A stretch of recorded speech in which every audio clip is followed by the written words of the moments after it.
All right, I want to welcome everybody today. Thank you for coming. And my name is Terenda, and I'm one of the persons helping put this on. And today we're going to talk about friendships. And today let me just kind of tell you, the girls we're going to be here, the girls and everybody else that's participating, we're going to be here for about 30 minutes. And some of the young men are in there doing a friendship guy activity. And my good friend, my tent mate, camping tent mate, okay, Tanya is going to lead us. We've been on this venture, is this our 4th or 5th time, talking about friendships, some concepts of friendships. And I'm always challenged by Tanya. I have learned to be a better friend from her, and that means you're a good friend if that can happen.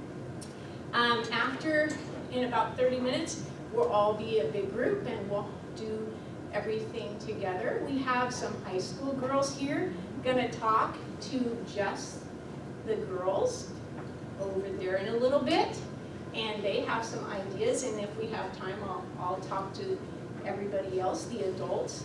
And so that's kind of what we're gonna do today. So I just want to say thank you to Tanya, and let's have some fun with this. Great.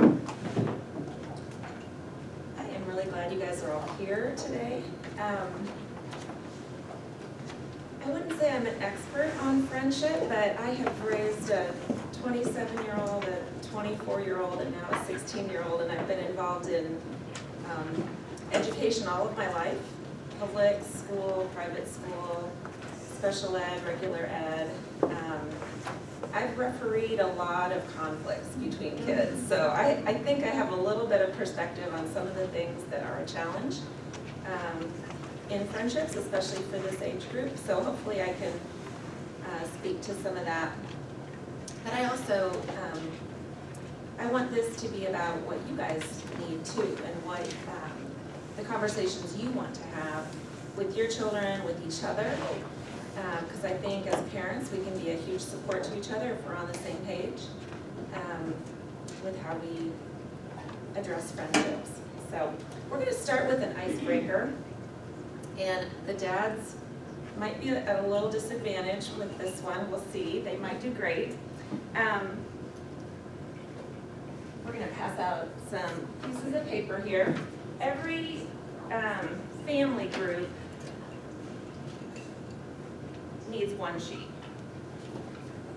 You need one writer. So whoever maybe writes the fastest in your group, you might want to have that person be your writer. You two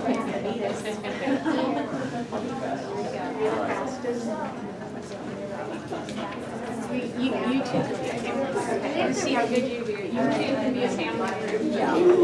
I can't read your writing. So we won't spread out. I think we can stay where we're at. But you might want to keep your voices kind of low. This is a little bit of a competition. We're going to see who can come up with the most. So you might want to not let anyone else hear your answers, your ideas. So when I say go, I'm going to give you a minute to brainstorm something. Okay, I'll tell you in just a second what that is, because I don't want you thinking about it until the time is starting. So yeah, you're just going to list as many of this category as you can think of, and it relates to something we're going to do next, so it's not just totally random. So, all right, you ready? The category is princesses, and you're going to list as many princesses as you can think of. Go.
Time is up.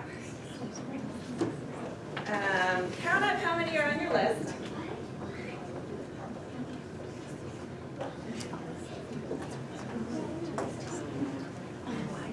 And raise your hand if you have 5 or more. Okay. How about 10 or more? Okay, so let's see. Let's have this table start. You guys had less than 10? Yeah. Okay. Someone read off your list, please. I'd like you, as you're listening, to maybe mark off the ones that you had in common with the ones that they read. Go ahead. Tiana, Cinderella, Belle, Elsa, Anna, Ariel, Mulan, Rapunzel, and Jasmine. Good list. Do you want her to read it one more time? Do you want to read it one more time? Tiana, Cinderella, Belle, Elsa, Anna, Ariel, Mulan, Rapunzel, and Jasmine. Good job. Okay, anyone else have less than 10? Julie? Go ahead. Okay, we can add Elizabeth, Anne, and Diana. Okay. Do you guys know who those princesses are? I don't know who that is. They are real princesses in England. Who else? That direction. Pete, Only did you three have of some more for your girls? We had Jasmine, Cinderella, Ariel, Aurora, Raya, Pocahontas, Snow White, Rapunzel, and Belle. Okay, so there's a couple more that were added. Who else has something different that we haven't said so far? Merida? What's her name? I was thinking Who else do you have? We have Princess and the Pea, don't know her name. Okay. Oh. So that's Moana, which you guys may have said, I don't know. Little Princess Charlotte, the little one. Penelope Von Sweets, I don't know if she's a princess. Yes, she is. Yes, she is. Yeah, the girls know. Okay, anything different? Do you guys have some? We had Grace Kelly, Princess of Monaco, and Princess Eleanor of Aquitaine, which and I don't know. Awesome. Princess I don't know who that Sophia. is, but I believe her. Sophia, Princess Sophia. Sophia, okay. Yeah. We had Princess Fiona. Oh, yeah, from Shrek. Meghan Markle. Okay, Joe. Duchess. Okay, we have Giselle, Giselle. Mia from Princess Diaries, and Barbie. Yeah, she plays a princess in I about love half of her her. movies. Yeah. Barbie the They're good, yeah. Secret Door? Anything else? Oh, yeah, yeah, she was the princess now. Buttercup. Oh, good. Yes. And then you also remember. Oh, good one. Jeff, you have something? We got Anastasia, and Kate Middleton, but I think she's a duchess. She's a duchess, sorry. Sorry, she doesn't. We're on her. Didn't matter. You guys know your princesses. Good job. Real Yeah. He knew like 2 of them. So we think of princesses as being perfect, and turn to someone at your table, a shoulder partner, and just tell a characteristic of your favorite princess that might make them a good friend. Think of a quality, a character trait, something that would make them a good friend. Just real quickly, turn to a partner.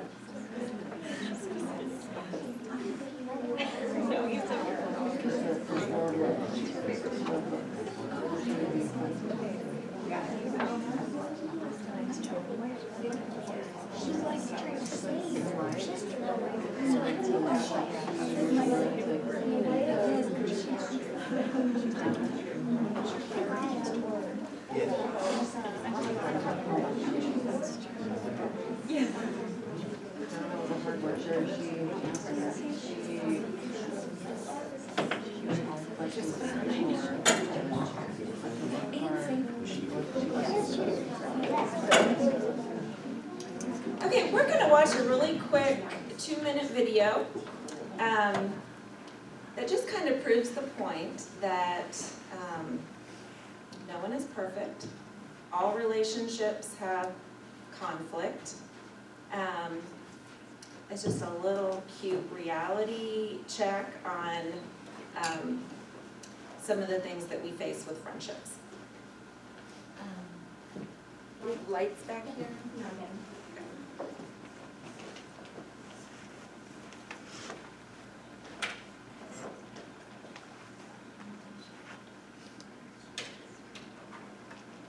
This season on Real World Magic Kingdom.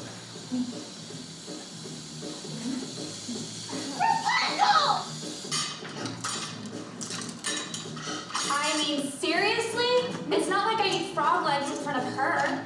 No one was happy about the new roommate. Not even a real princess. Look at my outfit! It's so dull and boring. My whole planet blew up and I kissed my brother.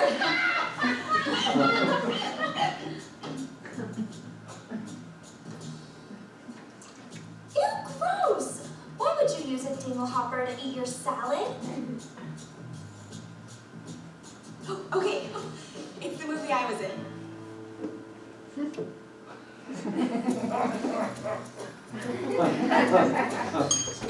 These peas are frozen.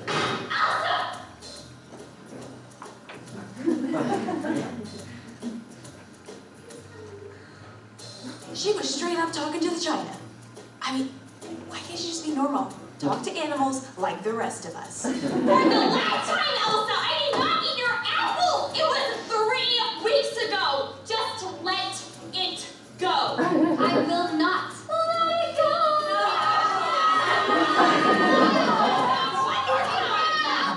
This is ridiculous, Rapunzel! Cut your hair or I'll do it for you! This is the true story of Disney princesses picked to live in a house to find out what happens after happily ever after.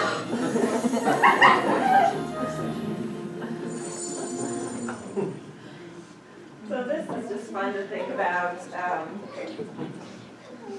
real things that we have conflicts with. Our family members, we probably wouldn't want to live in a house with even some of our best friends for very long. The conflicts would come up and we'd have to learn how to manage some of those things. So that was just a fun look at what can happen in friendships. We are going to have the girls go with Johanna and Addison. They're going to talk about an issue that can be a conflict in relationships, and the rest of us will stay in here and talk about a few other things. And then we'll come back together, the boys will join us, and we'll continue the rest of our session. So I believe in intergenerational learning, and so I work with the high school youth, and these girls are actually like the camp counselors, and I help them work on a testimony of just what to say, and so it's actually what they're going to say is actually in your book. And so you're not going to corrupt your child, trust me. And I just so appreciated that. There's 3 high school girls that are helping. And I so appreciated their part. I thought, a 15, 16-year-old might be able to communicate with your 10, 11-year-old more than somebody my age. So I just hope that it's encouraging to them of the real world. So that's what's going on. And I know, listen, in your book on friendships, it'll say, and Johanna is going to talk to, actually it kind of worked out, thoughts from a high schooler, okay? And these are just real world thoughts of what high schoolers go through. We're in the book on relationships, kingdom relationships, so. Yeah, thank you. So you do have in front of you what they're talking about. I know peer pressure, competing with friends, gossip, those are some of the topics that they're going to be talking about. The girls will have a little coloring sheet poster that they will take home with them. It's that acronym, think before you speak. Is it true? Is it helpful? Is it inspiring? Is it necessary, and is it kind? So I know those are important things for all of us, but we know that kids can avoid a lot of drama if they learn to think before they speak. So this side of the sheet that I passed out talks about 12 social habits every middle schooler needs to learn. And then the bottom is tips to help kids avoid middle school drama. And that's where it addresses gossip and using kind words and things like that. These are not skills that just people innately have. You know, they have to be taught. And some of our kids have an easier time than others with learning how to develop relationships. I know I'm really thankful for my parents. I think they tried really hard to help us develop relationships with all kinds of people. We had foster children in our home. We, every week, would have kids from the inner city of Cleveland who would come down and spend a week with us. So they were exposing us to lots of different kinds of people so that we weren't just interacting with our neighbors and relatives and local friends. And I think those experiences are important. My mom always taught us that friendship, conversation is like playing catch. When someone tosses you the ball, you have to toss it back. And so she would work with us on being able to have conversations. You know, that's not something that kids just necessarily know how to do. So those are things that we can practice with our kids at the dinner table, different topics of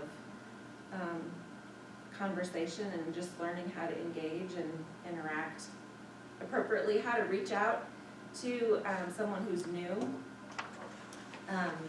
You know, the first thing on the list there is smile and say hello, which might seem obvious to us, but you know, just looking someone in the eye and smiling can open up a door to a friendship, especially to someone who is shy or new.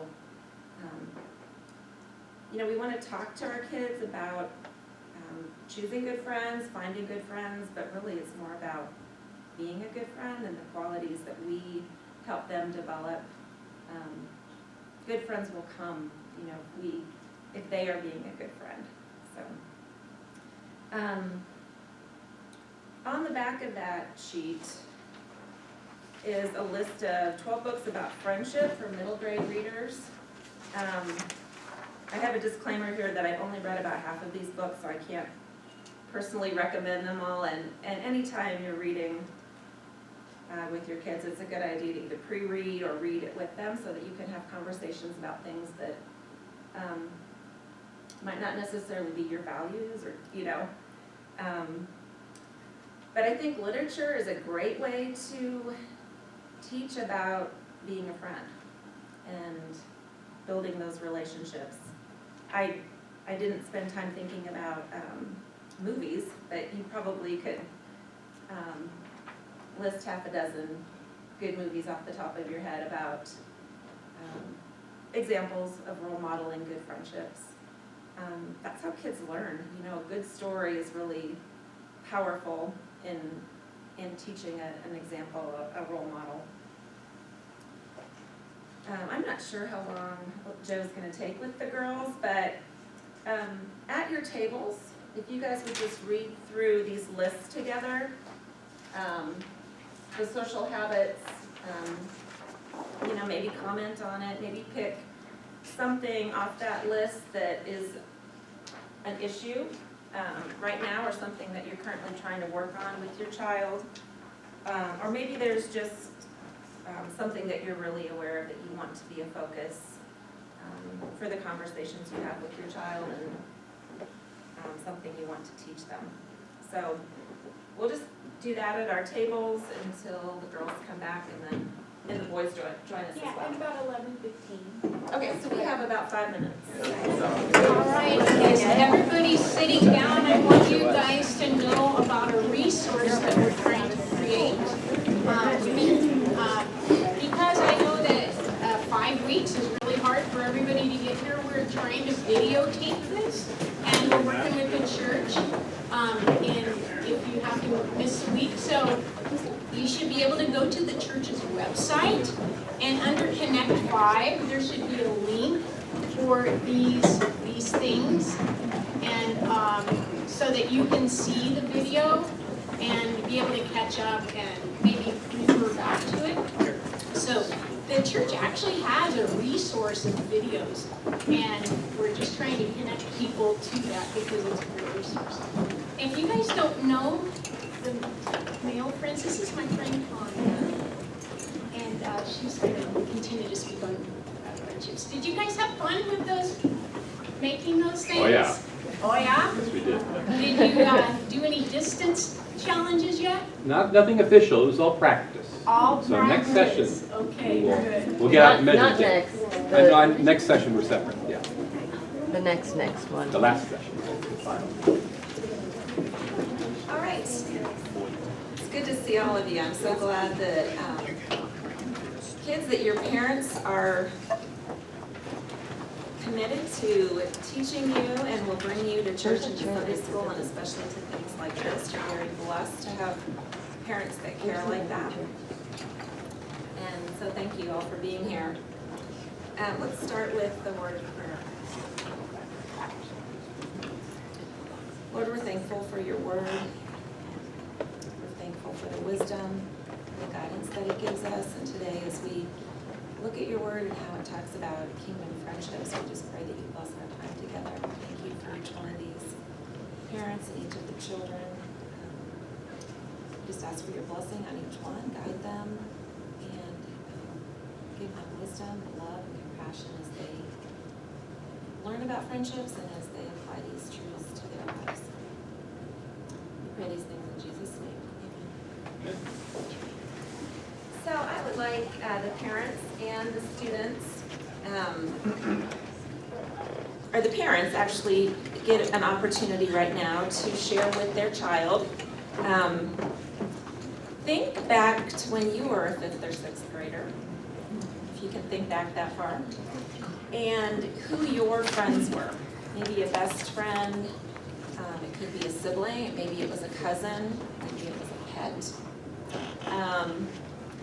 And share with your child who that friend was, what that relationship looked like, what some of the things that you enjoyed doing together. And then if you can think of a time maybe that you had a conflict with a friend, with that friend, you can share that as well. So we'll just take a few minutes for the parents to share with their children right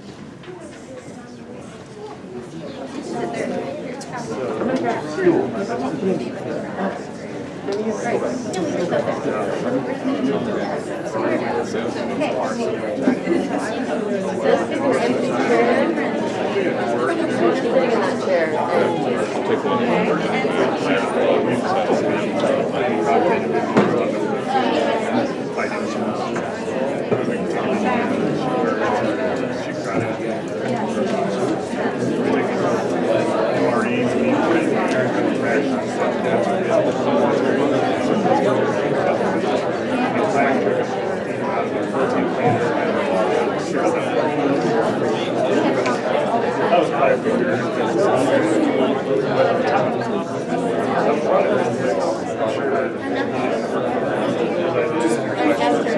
I lost my phone and my notebook. Kind of irritating.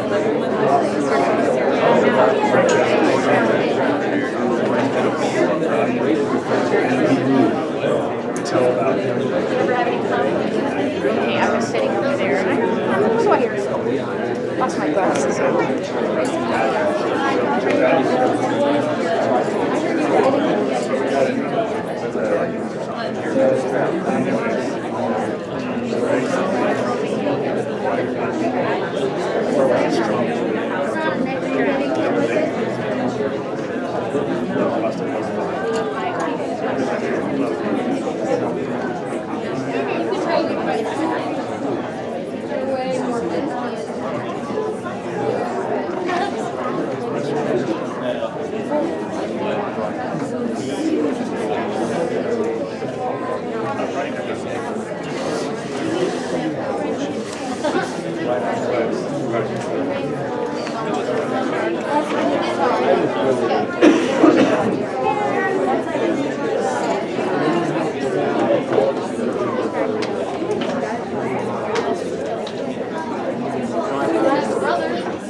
heroes, that wasn't really part of my interest growing up, but I can't hardly avoid it anymore, so I'm sure you guys can all mention a dozen superheroes, but this represents our super friend that we're gonna be talking about. This is for you to take notes on.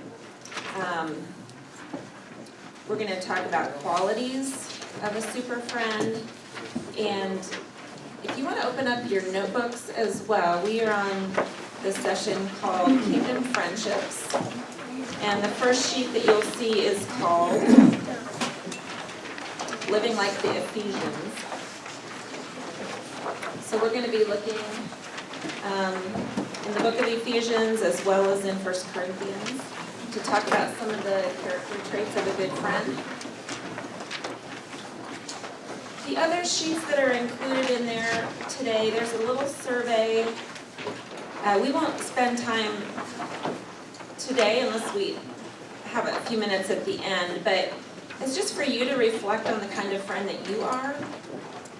There's 8 or 10 statements there, and you get to rate yourself on how you are as a friend. But we'll do that after we've talked about some of these quality traits. Let's look at Ephesians 4, 1 through 3.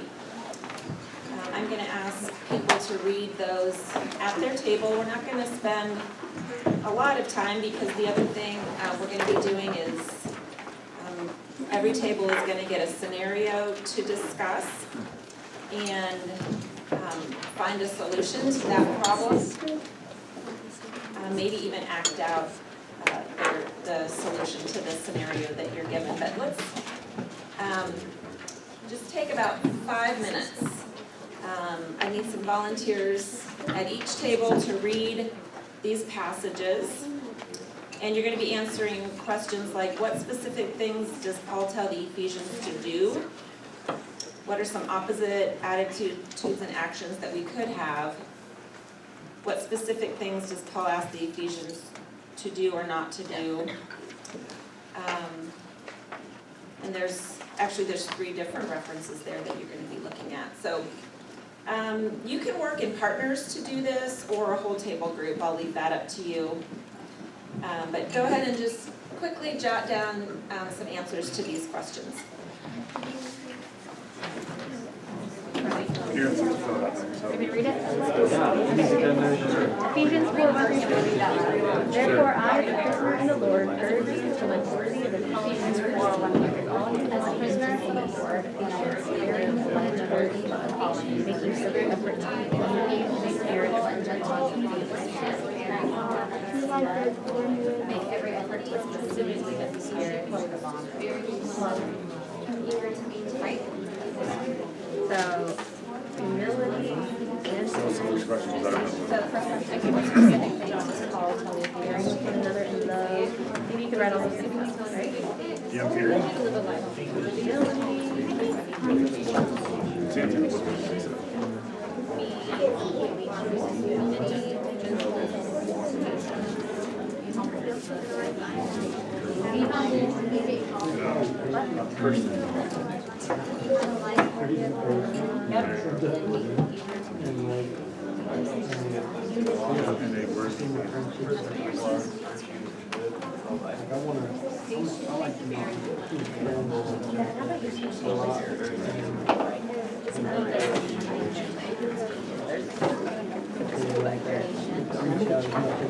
Oh, specific things, I guess.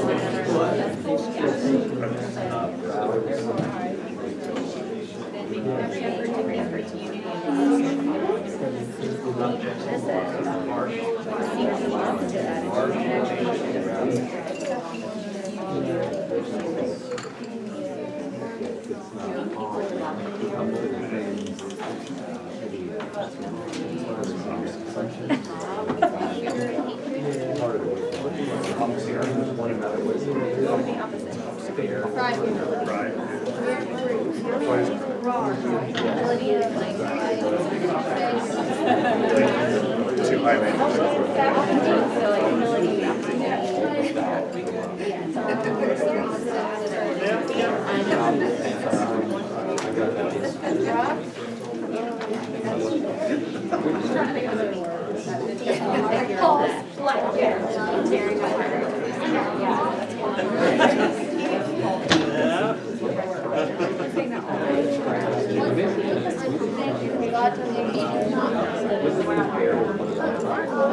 What if like you're trying to do something heavy and a billion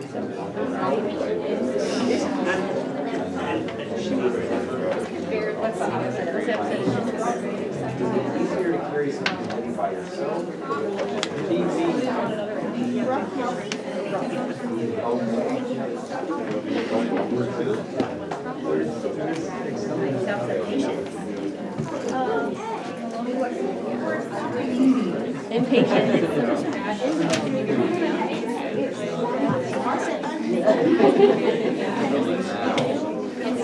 If you're impatient with your siblings, with everybody around you. Pretty quick. Yeah. Quick to self.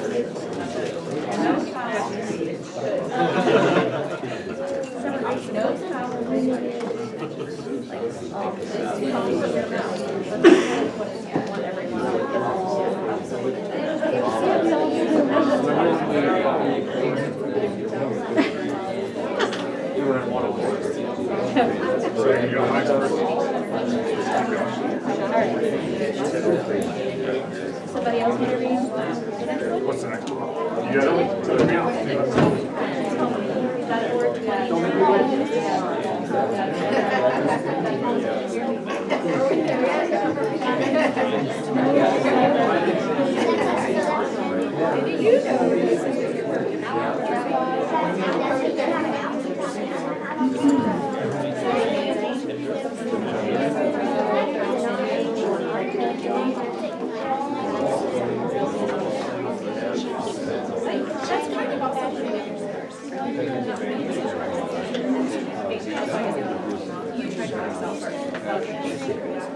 So Okay, do not be bitter and do not hate and be bitter and watch your mouth. Instead, be loving.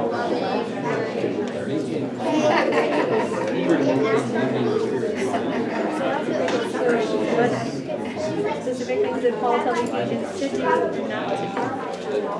what does it say? Who are you offending when you do say bad words with your mouth? Or kind of words?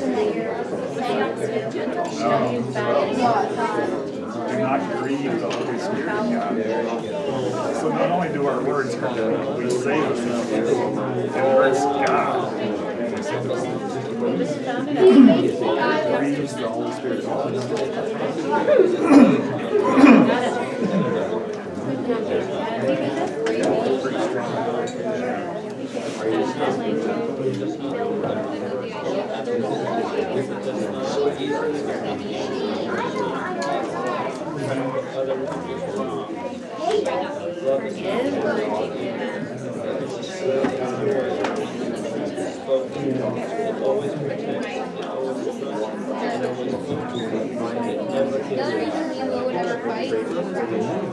Not just will, it's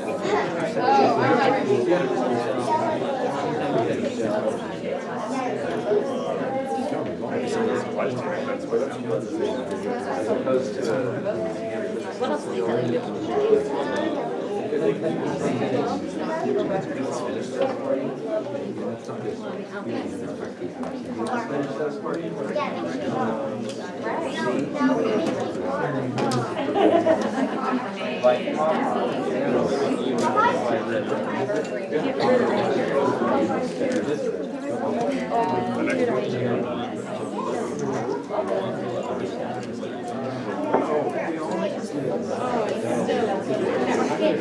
So it looks like most of you are getting to that last question. If you have finished and you're waiting,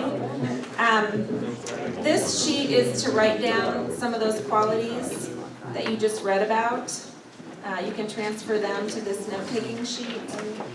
You can write all over this thing, just the qualities of a super friend. Do you guys have it? Where's your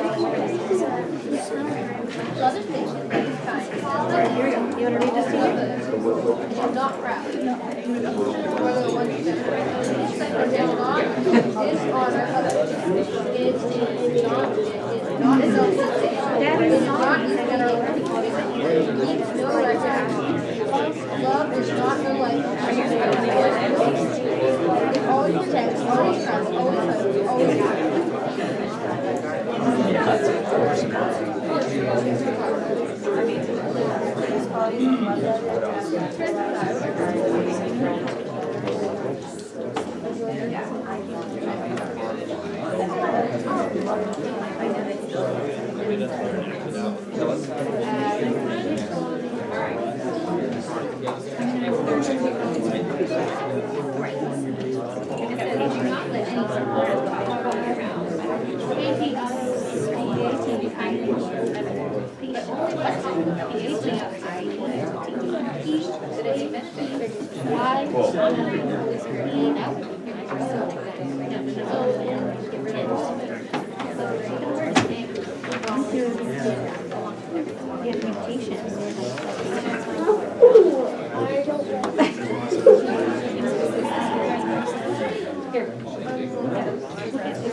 So that is all the time we have for that activity, and I hate to rush you. Hopefully you can come back to this. This is something that you can take home with you, and you can add some of those qualities of a super friend. If we took all of those qualities that we just read about in Scripture, we would fill up this whole page, wouldn't we? Does anyone know a friend like that?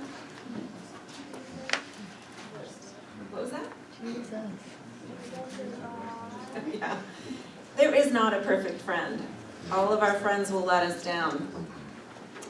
The only person that we're going to be able to count on through our entire life who will never let us down and who will always be a friend is Jesus. So even though we're talking about being a quality friend, finding quality friends, we need to remember that Jesus is the one that will always be our perfect friend. And God in His wisdom just happened to, this morning in my devotional app, the song was "What a Friend We Have in Jesus." And that was just neat that God chose that for me today, just as a reminder that He is the one that will never let us down. He will carry all of our griefs and sorrows. We can take everything to Him in prayer. Okay, we are going to, each table is going to get a scenario to read through together and to discuss. And then we're going to ask each table to share if you want to act this out. That would be awesome. We don't have a lot of time, so you would need to pull that together pretty quickly. We'll have someone read the scenario and then jot down the ideas, and then we'll ask you to share.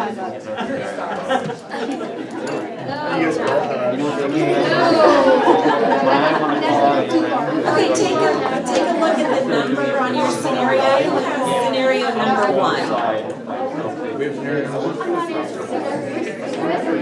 All right, we're going to have them read their scenario out loud.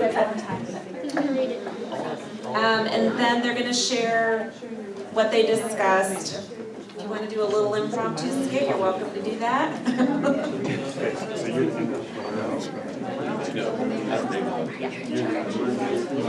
So this is our scenario. A friend comes up to you and says, "You wouldn't believe what blank said about the new kid. I probably shouldn't tell you this, but how should you react in this situation? What can you say to stop the gossip? How can you change the subject? And what are some other things you can talk about? Could you and your friends make an agreement to hold each other accountable to not let each other gossip? How do you think this would work out?" Anyone want to share? What did you guys talk about? Jess will now perform as one person.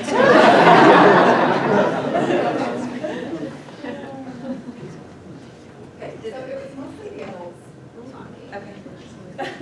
And what did you guys come up with? What suggestions did you have for your kids? Well, one thing I said was to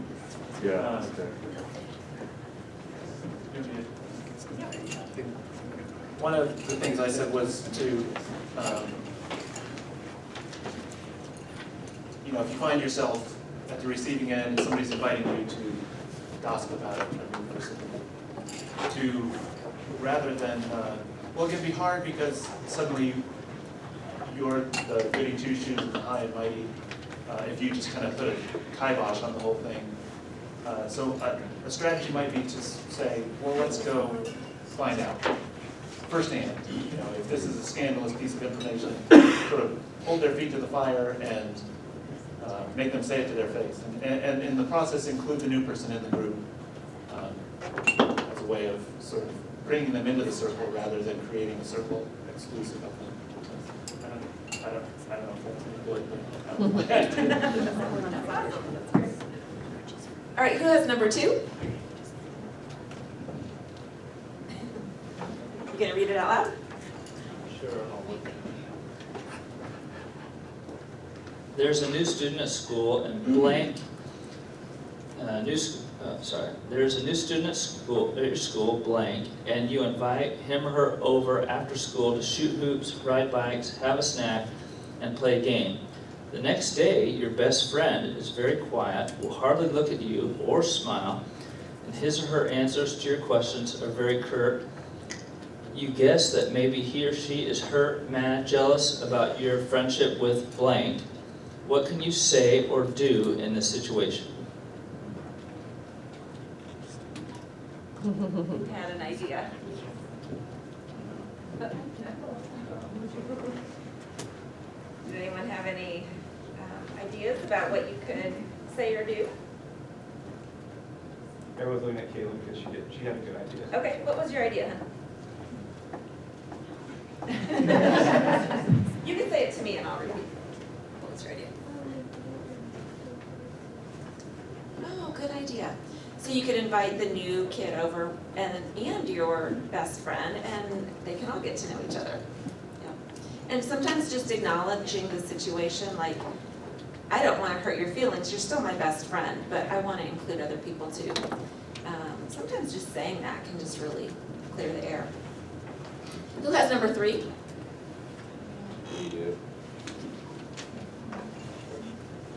You are jealous of the new clothes that your friend Emma is always getting, so you say something snarky about how you don't like her style and that her clothes look trash.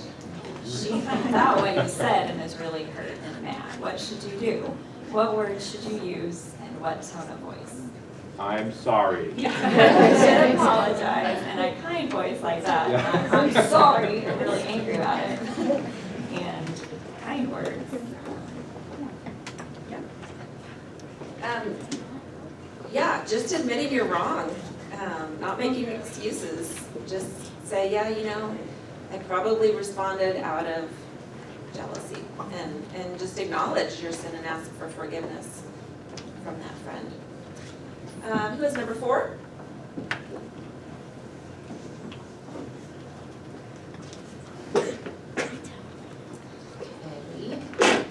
You and some friends are having a sleepover at your house. You just got a new movie and you want to watch it with your friends.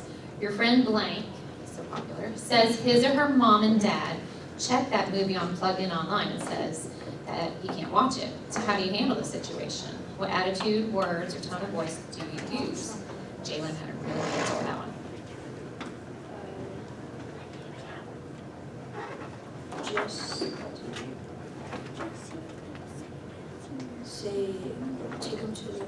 Just take them to the movies and see which one they would want to watch.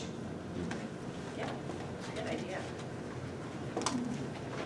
Letting go of what you wanted and out of respect for your friend and their family standards. Different families have different standards about things. So we always want to defer to that, and you can always find something else that you can enjoy watching together. Good job. Number 5. Your birthday is coming up and your mom and dad say you can invite 3 friends to your party/sleepover. How do you choose whom to invite? You know some of your friends will be hurt, jealous, or even mad if they're not invited. How can you lessen the chances of them feeling this way? How do you handle this situation? Ideas?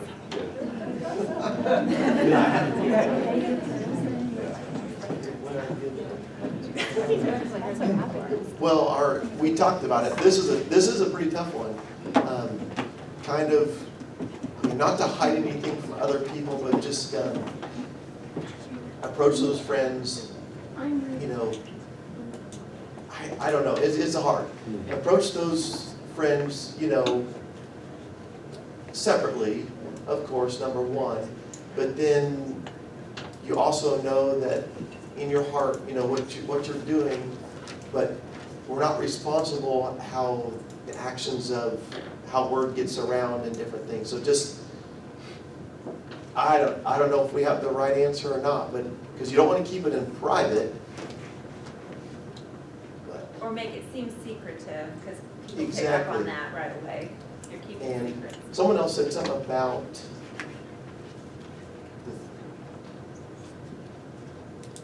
the kid that's having the birthday party can be open about it. My mom and dad said, we have 3 people that are coming over and that's it. And so, yeah, just make sure you know in your own heart that we're trying to do the right thing, and that's following our parents' instructions, you know? Yeah, and just being able to say, I wish I could invite more people, and I would invite you if I could, but it's just a tough situation, you know, and just being sensitive to people goes a long way. Number 6.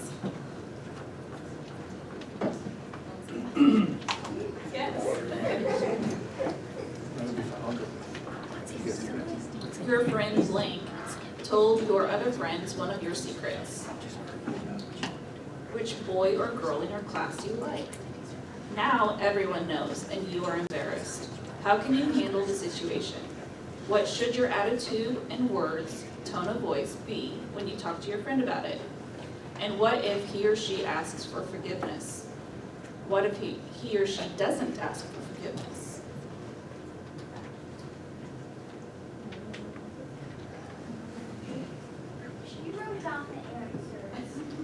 Well, first, just like the scriptures say, we are supposed to keep unity. And before they even ask for forgiveness, our heart should forgive them. So it's really just going to them and saying, you know, I heard that you told my secret. And, you know, maybe just give them the opportunity to ask for forgiveness or not. But just let them know that there are no hard feelings, that you still want to be their friend, that you still love them, and maybe just not tell them that many secrets next time. But yeah, it's something like that, even though it's hurtful and it feels like it's the end of the world, we need to remember that it's not the end of the world, and that the Lord wants us to continue to be friends and continue to be united. Yeah, that's a really good thought, that we need to go to the Lord with this before we ever address our friend with the situation. Is that what you were going to say? Yeah, thank you. Number 7. At recess, when you're playing soccer, you only pass the ball to your best friend because you and she are the best players on the team. Another friend confronts you about it and says you aren't being a team player. What should your attitude and words be like in your response? And we came up with, you should have a compassionate heart and be humble yourself and be like, you're right, I'm sorry. Next time I'll open my eyes better and look for you down the court.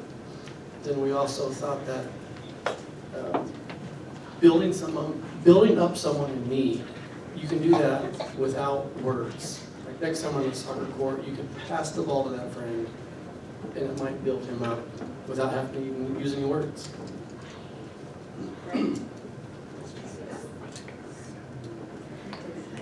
Yes, you did a great job. Good ideas. Number 8.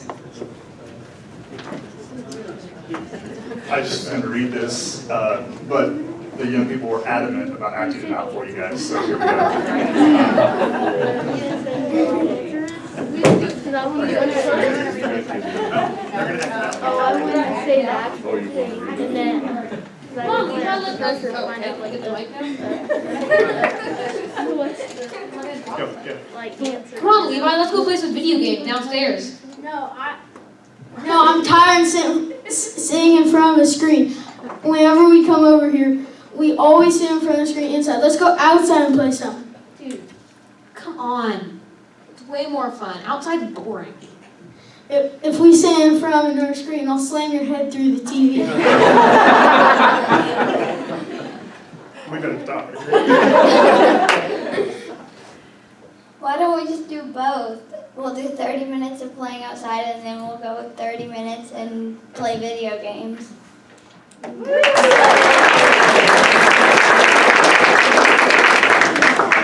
I read the question or is that good enough? I think you guys got the gist of that, that's great.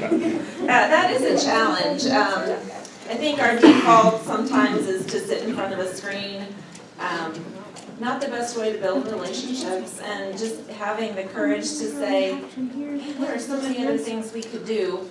And parents may be helping your kids brainstorm a list of what some of those things are, because sometimes in the moment you can't think of other good alternatives. But good job, Levi. I like the way you stood up to Jamie in there. He was a little bit of a bully. All right, here's our last scenario. You've discovered that your friend is sometimes dishonest, disrespectful, and self-centered. What should you do? What should your attitude, words, and actions be? Okay, so this is the situation where our friend maybe isn't the best influence on us or the best friend that we could have. What do you do? Parents? Kids? Well, we just talked about, approaching, having an attitude of kindness and gentleness, and, just talking about how that can be hurtful to other people, that we wouldn't want that, would they want that done to them? And maybe pull them aside and not in front of people, talk to them, how long, but in a gentle, kind way. So we don't just ditch that friend, right? Yeah. None of us are perfect, and sometimes it's easier to pick out other people's flaws and not see our own. But how can we work with people to bring them along to do the right things, to develop those character traits that we're all trying to develop in ourselves? Our time is up for today. There is that survey in your notebook that you can take about what kind of friend you are. And I would just encourage you to maybe write an action step for yourself or star one of those things that you really would like to work on, an area that you want to develop in. Thank you for your participation today.